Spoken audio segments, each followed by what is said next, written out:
Welcome to the Creator Series on the Needless Things channel. This is the show where we talk to creators about the things they create. I am your host, Dave West, and today's guest is Darren Howlett from Whiskeyjack Toys.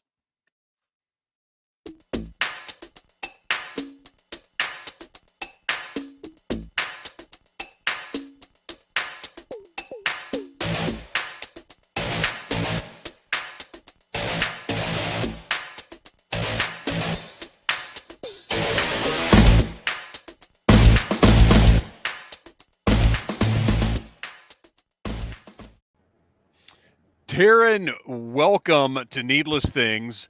The last time we spoke, it was on Audible Interlude, a G.I. Joe podcast, and we were talking about Legends of the Hidden Force, which we will be discussing more tonight. Got a lot of updates there, actually.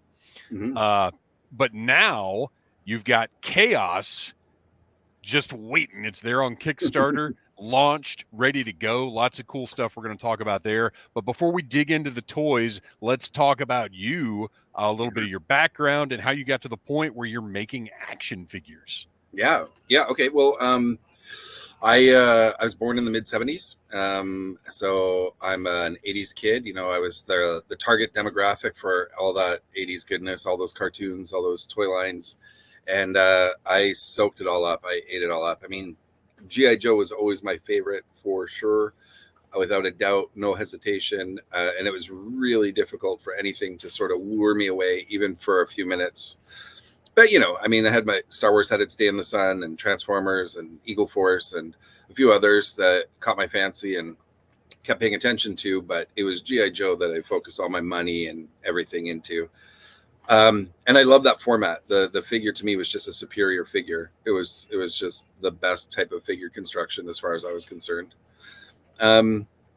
So I you know, as we all do, lived life, grew up, made decisions, choices, always knew that from a young age that I wanted to make or create toys.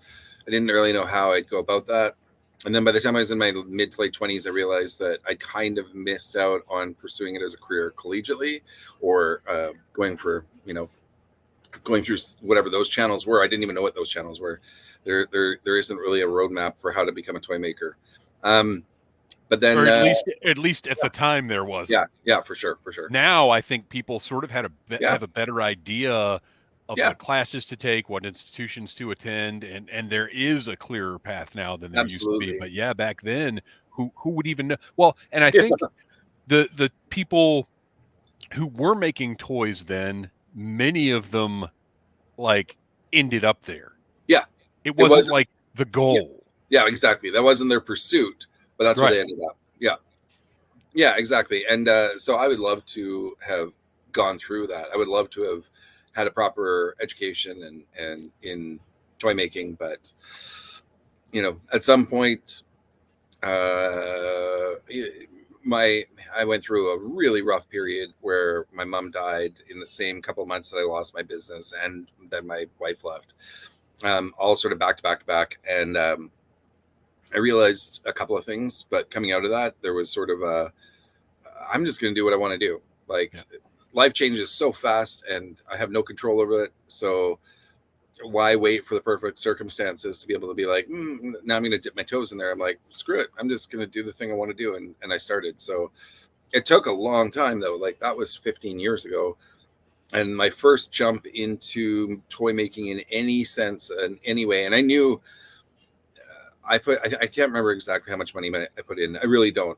I'm not being coy or anything. But I put a sizable amount of money into, for me at the time, it may have been just a drop in the bucket, but Marauder John and I had formed a friendship. This is before he was Marauder John. He was just John Sullivan to me. And he had this prototype figure he had made. And he's like, look at how awesome this is. And I was like, that is an awesome figure. And he's like, look at all the things I could do with it. I could do this. I could do that. I could do whatever.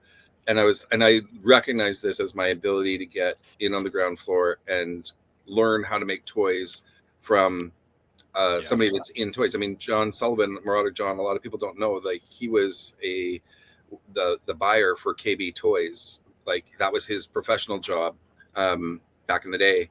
And so he had so many inroads with factories and manufacturers, and every toy company knew him because, you know, he was buyer for KB Toys. And then so when he said, I'm going to strike out and do my own thing, but I need a little bit of capital. I've got my own, but it would be nice to have a partner or two in this. And I was like, oh my God, absolutely. I want in. And so we did that figure, which was supposed to be the launch of that toy line, which had kind of the same genesis or vibes as C.H.A.O.S, I guess. I've never really put that together, but he wanted it to be a toy that was just cool on its own right, and you could apply it to any other toy universe that you liked. And I've always thought that was sort of appealing to me, but that was the way I played. I like to add in cool things from other lines and make the line more my own. Well, I love that idea, because one of the things, as somebody who's basically collected toys for all 48 years of my life, like one of the things that frustrates me is when I've got like an awesome concept, another awesome concept that I'd love to blend together, but they're not the same scale or the same aesthetic or the same whatever. I really like this world we're in now, where so many people are doing O-rings.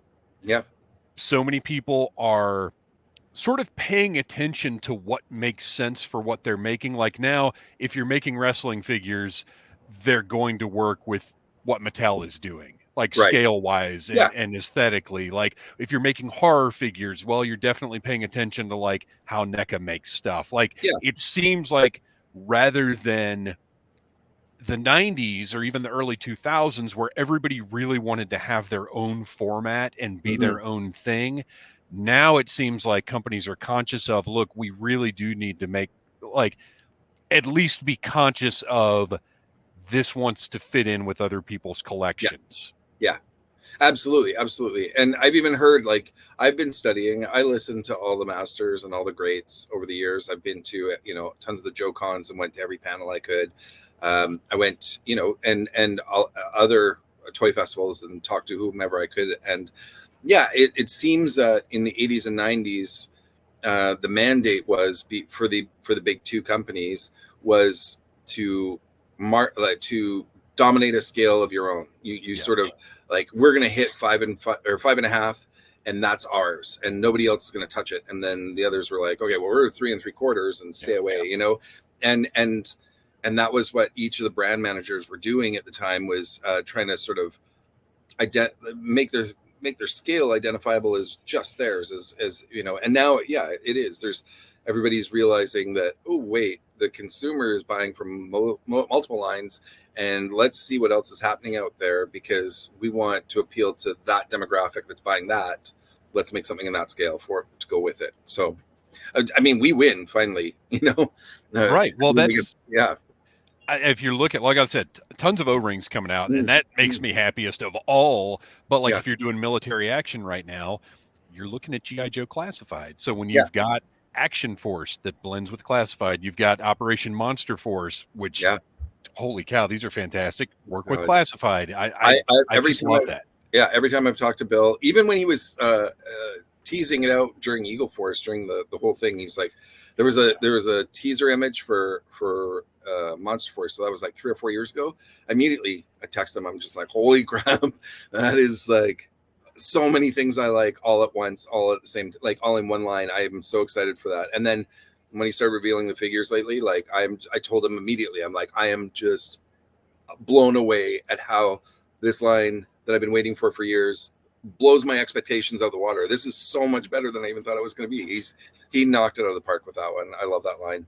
I don't want to shine him up too much, because I'm actually I'm actually having some of the Bill and some of the Fresh Monkey Fiction guys on in a week or so. Oh, nice. So we'll talk about that then. But I will say this: I love those guys. Yeah, I'm so excited to talk to them, because the from the Santa Clauses to this to like their stuff is fantastic. But I will say I've been reviewing that first season of Monster Force over the last 2 weeks, and like you said, exceeded my expectations so much, just blowing me away. Yeah. But we want to talk about Yeah. There's a little background, but now, and I've got some visual aids here for anybody that may Okay. not be familiar with Legends of the Hidden Force. You've revealed some of the final paint samples here. Yeah. So we've got Yeah. a couple of Uh, guys right here. So tell us, yeah. well, first tell us a little bit about the idea of Legends of the Hidden Force. Sure. Okay. I'm gonna just. I mean, I'm just gonna tell everybody. So I used to be known as Red Laser's Army, and I sort of kept that hidden because, we were kind of operating in the gray area, and Yeah. for and now that that's 7 years, 8 years past, I feel like, what I lost my shirt at it, literally lost all the molds, lost every single cent that I invested into it. It was gone, but I don't regret any of the firsthand experience that I garnered from that. At the time, we were, believe it or not, so that was like 2014 to 2017, and in 2014, the first figure that we were going to do was Storm Shadow, and then we found out that somebody else was going to be doing Storm Shadow. So we're like, okay. But unfortunately, at that time, we had already done, like, I want to say 60 designs of what we thought we could do with that figure to keep him amazing, like relevant, where you didn't feel like the two ideas were being used over too much. Anyways, honestly, when we finished Red Laser, we just sort of sat on that for a bit. I was going to go into Eagle Force, and then that didn't happen. Like, I was going to license Eagle Force, and then that didn't happen. But that bond had been built, and Bill and I became friends. And then I started a toy company with a couple of my friends called Grindstone, and which everybody knows from Longbow. Right.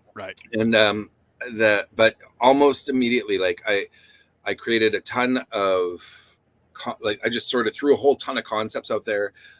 Named everything, like named it Longbow, named it the company Grindstone, named it whatever, got all the characters named, and then realized that despite the fact that I love those guys, I absolutely love them, they were on a much different scale and timeline than I was.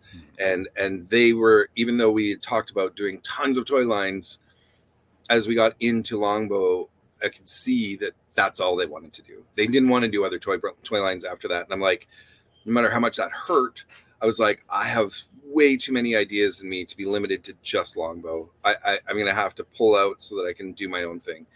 So going back to, Matt and Chad and that whole design team that I'd worked with before, and, essentially my closest friends in the industry. And I just said, here's all the lines I want to do. Do any of these appeal to you? And Matt was like, this ninja line that you're talking about here, we could possibly pull up all those old designs we were going to do for that Storm Shadow and see if some of them work. And that was our starting point. So a handful of those made it in, maybe 4 or 5. And that was the beginning of us making Legends of the Hidden Force.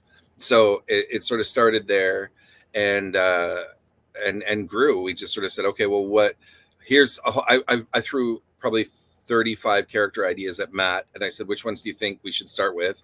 And then he pulled a couple in and said, why don't we integrate, a couple of things from pop culture, from whatever that we always do. That's just where we go. We're always like, oh, you could do this. Oh, you could do that. You can make a reference or a homage or whatever there. And so we probably had, I don't know, 50, 80 designs, and we wanted to narrow it down to a good solid 12 or 20, somewhere in there. And we did. And then as he designed, which took a long time because he has a full-time job doing non-design work, I just started fleshing out the characters and creating the backstory.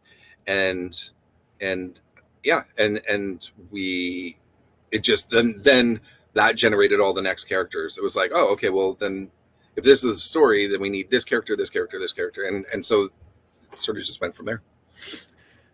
So we've got some great looking figures here. Thank you. Yeah, I think they're looking fantastic too.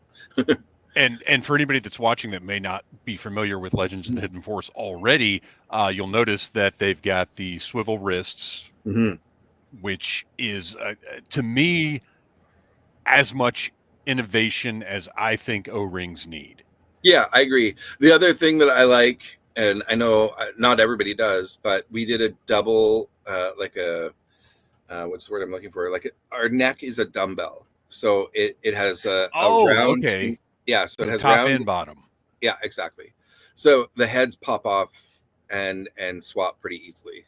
So yeah. Okay, yeah, I'll agree with you there, because making the heads more easily swappable, definitely a good thing. Mhm.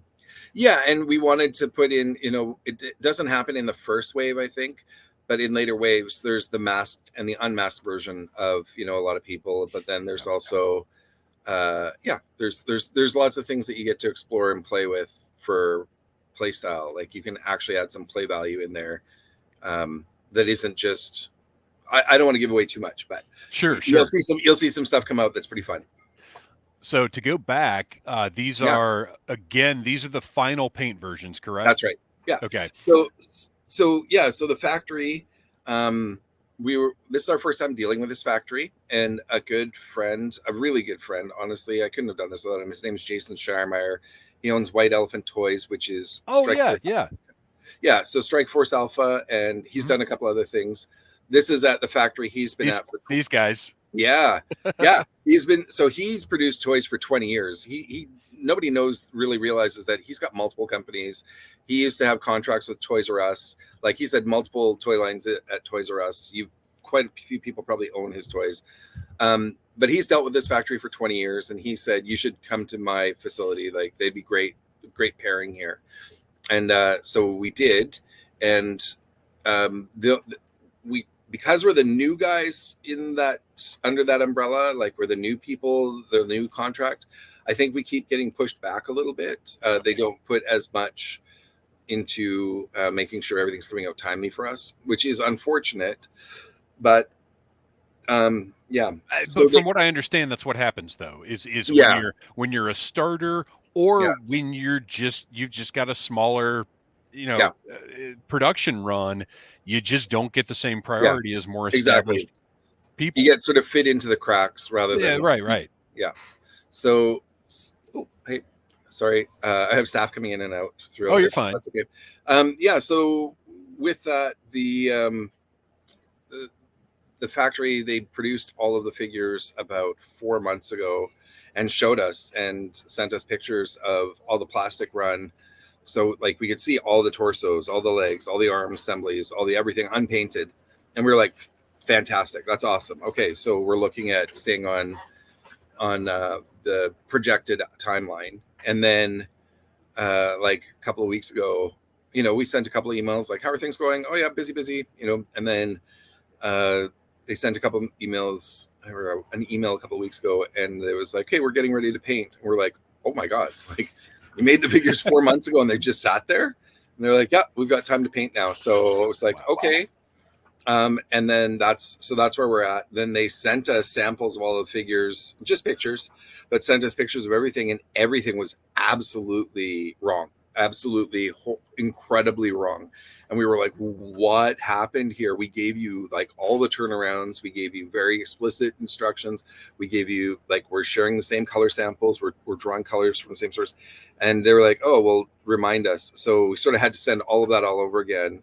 And Chad, who always has taken the smallest role in the company, not the least important, he's just always had way too much of his life going on. So he's always had to participate the least.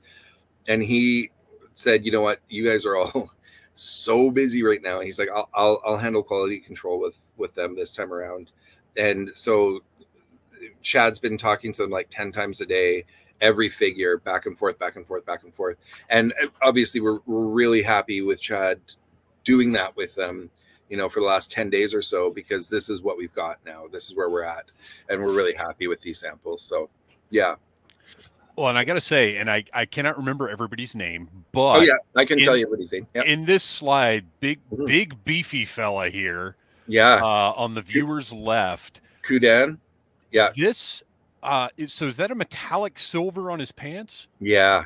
That looks great. Yeah, it does. So even though the company, the facility we're using can vac metalize, although I wouldn't have wanted that vac metalized, I'm really surprised at how amazing their metallic paints are. They just look awesome. And that is an homage to the fact that a figure very similar to this was supposed to come out, and he was going to have that metallic paint on those parts. Yeah.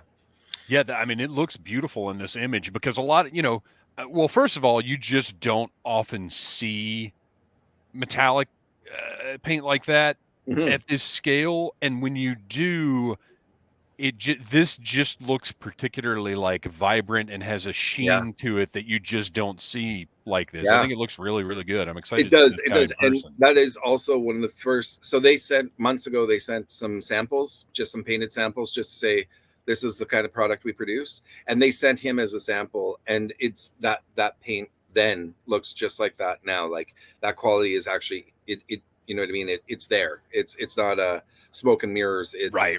yeah, it's amazing. So, So the one on the right over here, I really like Mhm. the update that you sent out because we've Yeah, got this original image. You had said, well, we're looking into getting either a white or a translucent O-ring to go inside this translucent that's right. character. And we do have an Yeah, updated image now that's with right. is that a Yeah, white?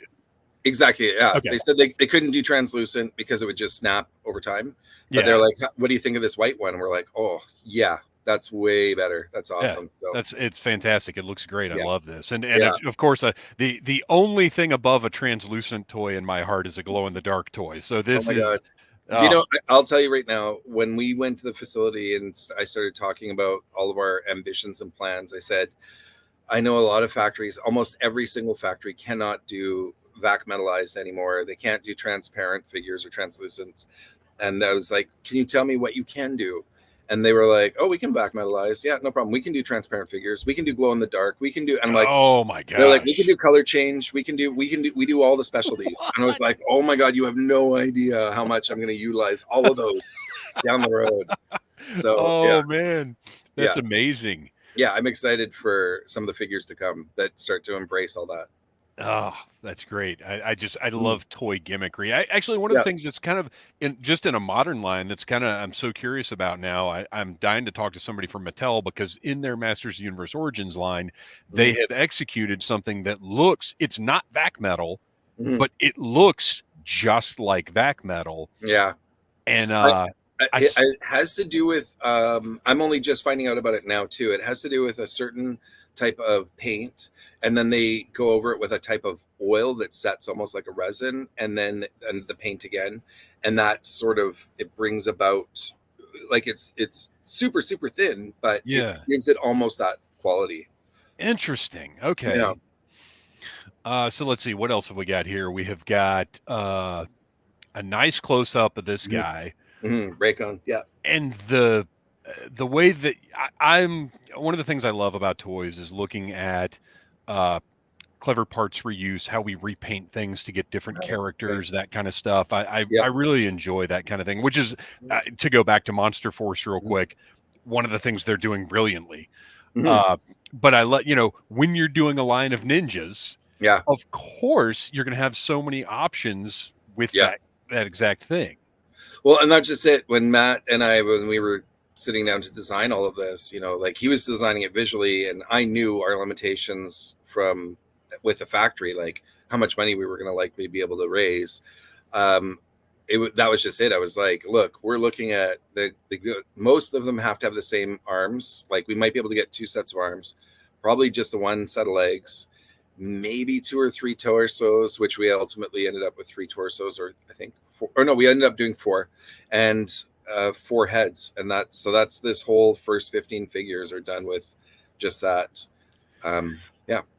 So in this image, we get a really good look at some of the weapons Yeah. that go along with these figures Yeah. that are. We talked about it last time, but obviously we want to hit it again. These modular weapons that you guys have Mhm. created that have this compatibility that is amazing. Yeah. Yeah, exactly. And that was all Matt. Like I hadn't even suggested anything like that, and he's like because again it came to limitations, though it was like, well, we're probably going to be like our budget maybe two sprues can go to weapons, and he was like, well, that means how many people are gonna how many of these figures are going to have the same weapon over and over. And then he was like, wait a minute, what if we designed them so that we could make a variety of weapons out of a handful of parts? And then from there, as he was doing it, he's like, this is really close to the Lego rod. Why don't we just scale it so that it works with the Lego rod? And now all of our weapons are interchangeable with Lego, like, so, and then we were like, well, that's awesome, because every kid has Lego. Yes. So now their toy instantly, even if they only have one of our figures, it instantly works with their the toys they already have at home. So, and I'm looking at this image here, and it looks, are the end pieces on that weapon, are those metallic? Yes, yeah, it's the same metallic. Oh man, beautiful. Yeah. I haven't even seen some of these. Oh really? Yeah, I haven't seen some of these pictures. Oh great, I've been nose deep in C.H.A.O.S, and I know that Matt and Chad are posting everything that comes back from the factory every couple of days, every day or so. Like I hadn't seen this one for I hadn't seen it this one, I think this image is my favorite out of what I've seen so far, just because I absolutely love this figure. The paint application on it is beautiful. The way the fade, and it's sort of unique. Yeah. Again, that was something we were just like trying to do something with him, and different, because like I said, Matt is just amazing at taking the same parts and not really seeing that he's using the same parts over and over. But he was like, yeah, it'd be really cool if we could do this fade effect on the arms and legs, and then do this sort of spray gradient to get the logo to pop. And I was like, okay, well, let's see if the factory can do it. And when they were like, oh yeah, we can totally do that, we were like, oh my God, this is amazing. So we were really excited to actually see the result, instead of them just assuring us that they can do it. So yeah, I mean, it's turned out phenomenal. I wouldn't even have thought of this kind of application on this kind of figure, and it looks great. Yeah. And I'm just picturing something like this, but with a glow in the dark on it. Yeah, right. That's immediately what I thought too. Yeah. And then you've got very cool. I love seeing an actual link chain. Mm-hmm. Yeah. It's great. And the fact that you're going to be able to take these different modular weapon pieces and put different things on this chain is just very, I love that this is a toy line. Yeah. Thank you. I honestly, what's so funny is some of this stuff was done because we knew we were limited in budget. So although the chain, adds realism and is great, it was a cost measure. We didn't have the money to also do the chain in tooling. And so then we said, well, what's it going to cost for you guys to outsource this and incorporate it in? And it was decent enough that we were like, oh, well, then go for it. Yeah, we'll use real chain. Like the thought of having to go into an extra tooling just to get these chains done, it just would have cost us out of the line to begin with. So it's like that for a few things. Like some of the accessories we were like, we had talked about doing, we ended up replacing them with like vinyl cutouts or cloth cutouts, just because that was the more affordable option, and we really wanted to get this line started. Actually, wait, we've got these guys. Yeah, the cloth cutouts. Here we go. Yeah. Or actually, is that vinyl or cloth? I can't tell. That's cloth. That's cloth. Okay. Yeah. But there's some have vinyl, some have cloth. It depended on what we wanted for each figure and how we wanted it to sit and look and display, Right. So, right.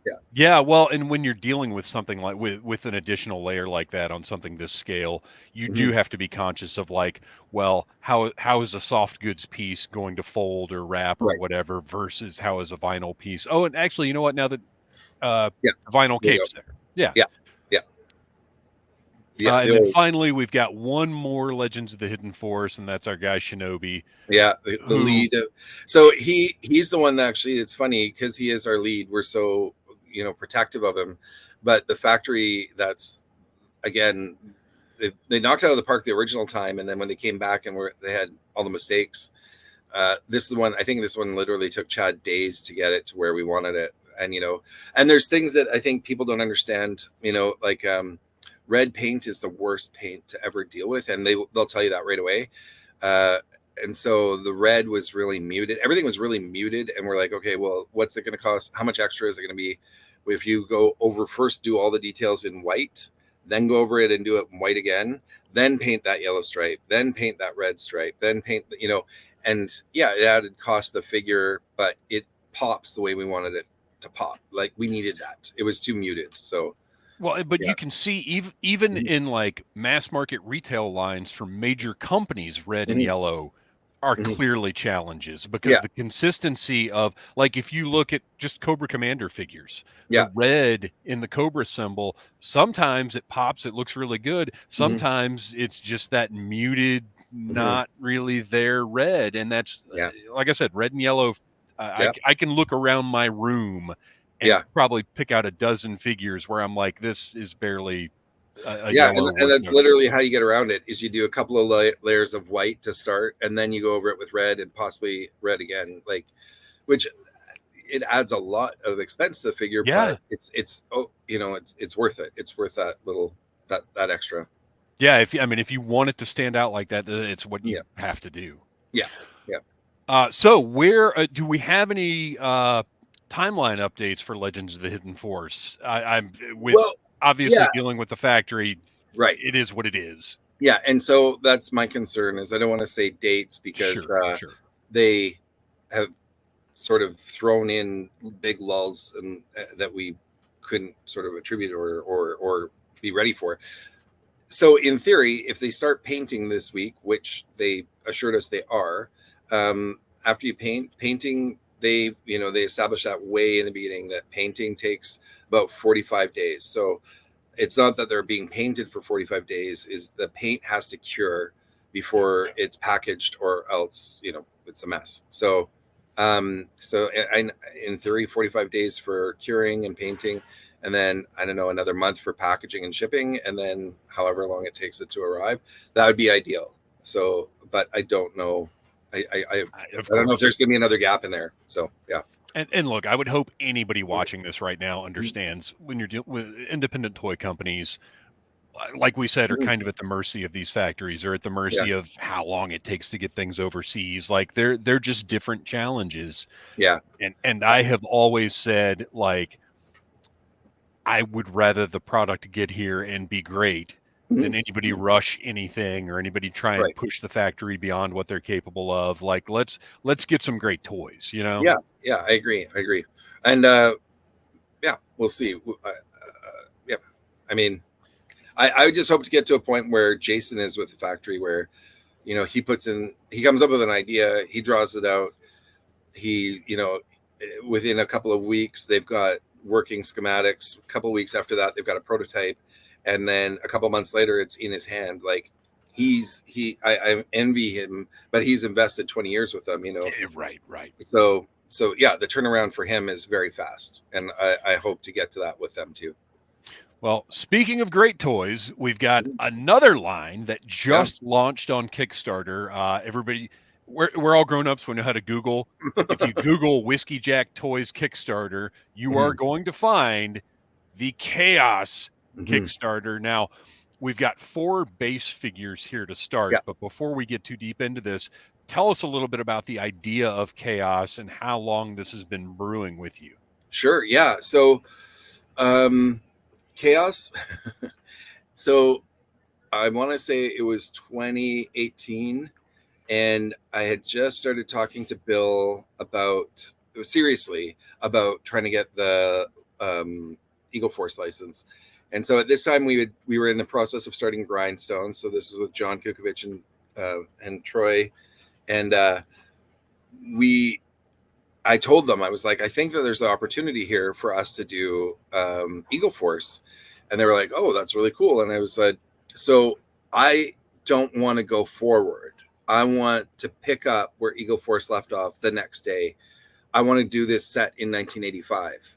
And he was like, and they were like, that's pretty cool. Yeah, let's do a retro 1985 set or 19, whatever, a military line of Eagle Force with the bad guys of that era, and I wanted to populate Eagle Force and um, Riot with a ton of new characters. And Bill was hesitant because he's like, look, if you're going to create the characters, they become my property. And I was like, I don't care. Like, I really don't. I have thousands of characters that I'm going to be able to make of my own down the road. I have no problem adding characters to your sandbox as a thank you for letting me play there.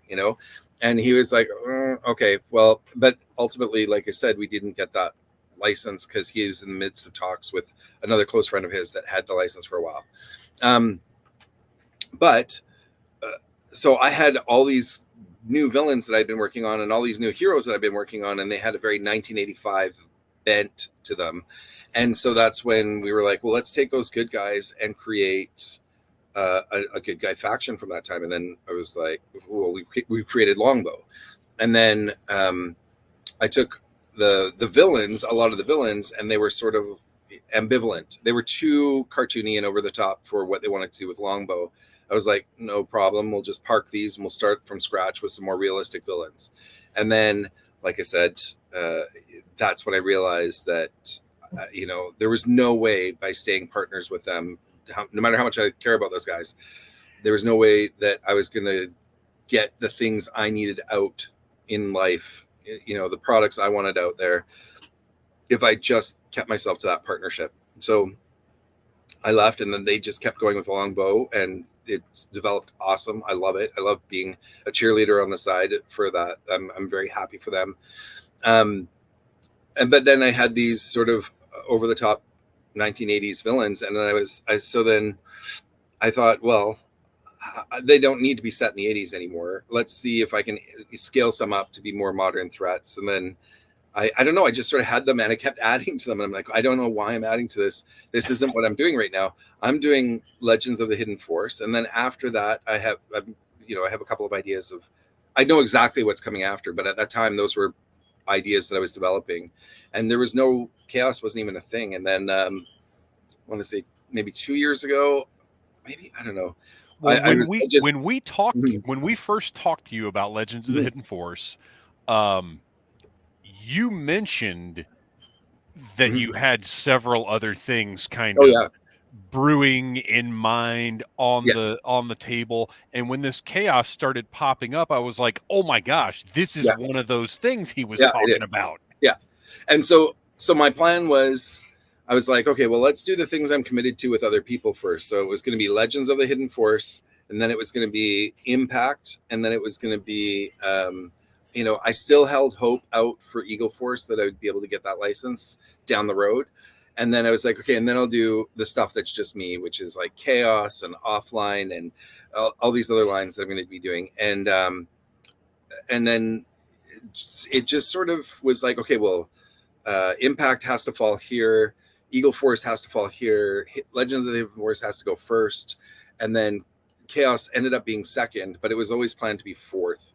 But it ended up being second just because everything else needs so much extra work and other people involved. And Chaos can go as fast as I can.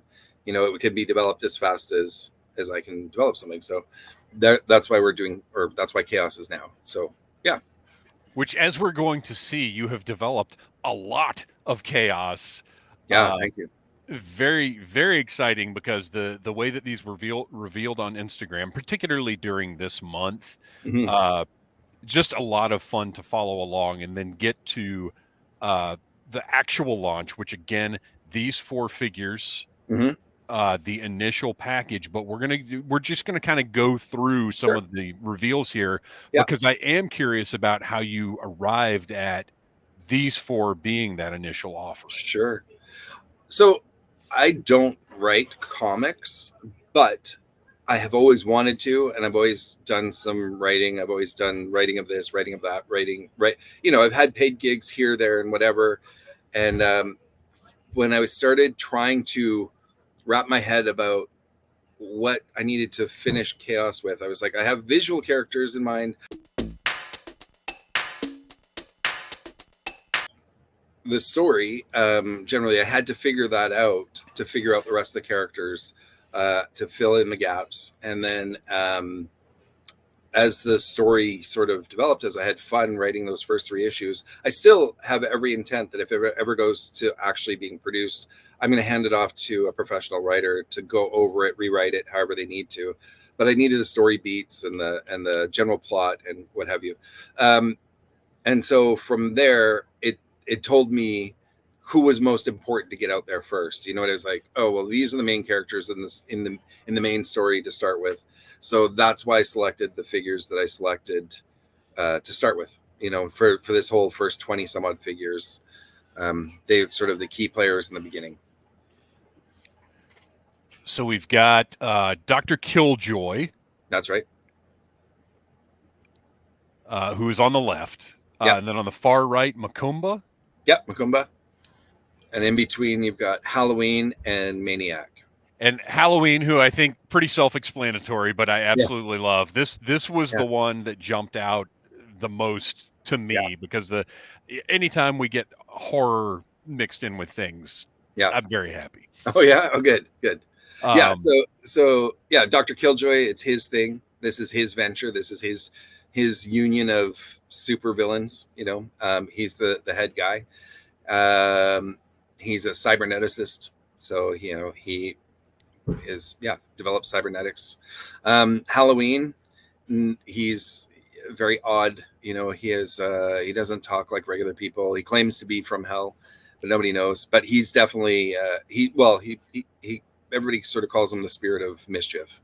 And then Maniac is sort of that driver, kind of crazy driver from the outback that sort of alludes to, once you get them all geared up, you'll see much more visual reference to that. But yeah, and then Macumba, I mean, visually he had some inspiration from an old James Bond movie, but not really that.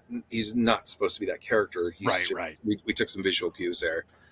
And I just thought that those were some striking figures to get everybody interested, that out of the key players in the beginning of the story. So, and then as we move through, I love that we've got these factions here. Right.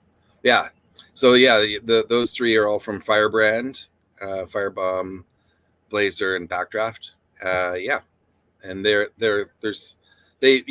each one of the sub factions have an homage to an old toy line of the past. So these guys all are an homage from Bronze Bombers. And somebody, because we actually went through all of these on the last Audible Interlude live stream, and in our chat, immediately somebody was like, "Oh my gosh, are those Bronze Bombers?" Yeah. So it's an excellent call out. Yeah, I'm glad that somebody gets it. So European Force was a knockoff toy line in throughout Europe. Somebody got that one too. Yeah. We've got smart folks, folks smarter than we are, watching Audible Interlude. The significance with Spider is that figure never came out in European Force, but he was the package image. So the package image has this figure that you couldn't get, and so I was like, oh, I got to do that guy. Like, that guy has to be part of this. So I made him the leader of that group. Yeah. And then, Parasite and Huntsman. I love the idea that this Soldier of Fortune character, like this is, there's so many, I just love this use of tropes. Like things are immediately recognizable as like, okay, I know who that guy is. And that's sorry, I'm not just like pat myself on the back, but that is the balance that I'm trying to find. That is, I was like, I really want people to buy these figures, not necessarily for my story, but they're like, I want these guys to fight my G.I. Joes, or I want these guys up against my whatever. So I needed to give them enough personality that people were like, oh yeah, I get it. I get that guy, but not so much that they're now tied to my mythology if they don't want to. I don't want people to feel that they have to buy into my storyline. Just at face value, the figure is what the figure is. And do you like it? Do you want to put them up against your Joes? Cool. Yeah. And that's exactly what I was talking about the other night. We, because we get into anything G.I. Joe adjacent we talk about on the show. Yeah. And I was saying, like, I think it's really, really awesome that all of these, like Longbow's got a comic book. Like people are doing comic books. People are writing stories to go along with the things. But at the end of the day, for me, I want cool toys. Yeah. I love it that people are creating mythology and lore, but first and foremost, I need these toys to look cool. Absolutely. And if the toy doesn't, if you're not inspired to buy the toy, then the rest of it's irrelevant. You're right. Exactly. You've got to hook people with the toy and then get them into the story. And then once they're into the story, well, then they want all the other toys too. Right. Yeah. Yeah. So Huntsman looks really pared down because he's missing his signature helmet, but he does have a helmet that makes him a little more striking. Hopefully I get all the accessories out there for everybody to see in the next week. I feel like this one rang a bell for somebody too. Yeah, he's sort of a mashup of, I mean, honestly, like so the sculptor, I work with a sculptor and his name was Stefan. He works on lots of other lines. Everybody knows him, but he did a lot of the early work for C.H.A.O.S for me. Mm-hmm. And the visual references I gave him, I was like, okay, mash a Saw Viper, RoboCop, and Daft Punk together. And this is the head that he came out with. That's So, perfect. yeah. So it was just sort of the look I wanted. I wanted that thin visor with a stern look. And yeah, and that's what he came up with. And That's then great. when Chad was designing the sort of the color palette for him, he's like, I think this guy should look like he fits with Night Creepers or Night Vipers, sorry. Night Vipers. Mm-hmm. And I was like, yeah, let's see what that looks like. And then as soon as the figure was there, I was like, oh, that's beautiful. Let's go with that. So yeah. And then Mummy Mask. Okay, so Terror, the Power Commandos was yeah, so they just sort of popped up out of the night in the early 90s, and without any sort of preamble, or nobody knew that company. They didn't produce anything else that anybody knew of. And they were just sort of hit it and quit it. They were out for a couple of waves and then they were gone. And I've actually been in contact with them multiple times trying to officially buy the rights to this line, and they don't even know that they own it. They're like, we own this? What are you talking about? Like, they literally don't know. So I was like, well, I'm going to go ahead. If nobody's concerned then with who owns what, I'm just going to go ahead and make these figures my own. So the original bad guy faction for Power Commandos was called Terror, but I've just called these guys Terror Commandos. And yeah.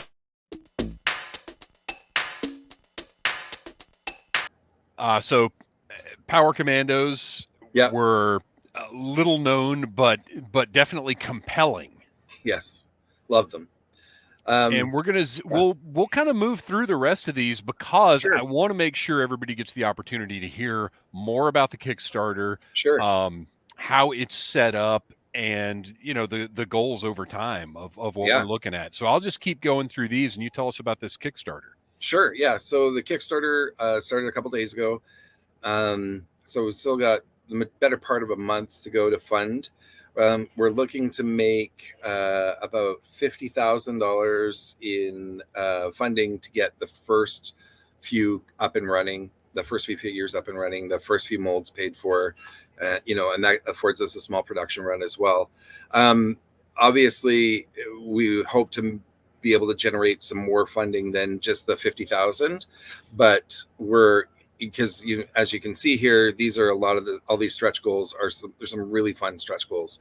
Lots of throwbacks to 80s villains that we absolutely love. Well, and Steel's Monsters. I see what you did there. I love it.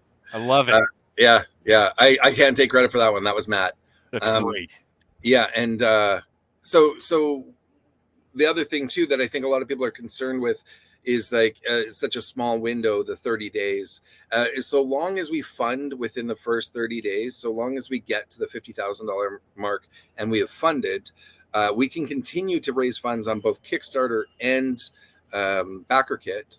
And with Legends of the Hidden Force, we funded Legends of the Hidden Force with Kickstarter, and then in BackerKit we made the same amount of money again.